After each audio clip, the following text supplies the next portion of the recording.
এই ভিডিওটিতে আমি আলোচনা করব 2024-এর দশম শ্রেণীর জীবন বিজ্ঞানের সিলেবাস ফার্স্ট, সেকেন্ড এবং থার্ড সামেটিভ ইভ্যালুয়েশন অর্থাৎ পরীক্ষার যে অধ্যায়ভিত্তিক আলোচনা। এখানে ফার্স্ট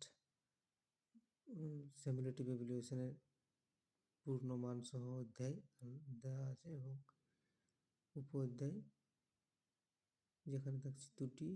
এবং দ্বিতীয় সামেটিভ এক্সাম ইভ্যালুয়েশনের অধ্যায় 3টি এবং থার্ড সামেটিভ ইভ্যালুয়েশনের অধ্যায়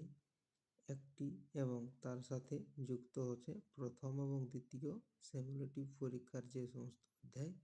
উপ অধ্যায় প্রশ্ন থাকবে তা তৃতীয় সামেটিভ পরীক্ষাতেও নিযুক্ত হবে প্রশ্ন এবং অধ্যায়গুলি।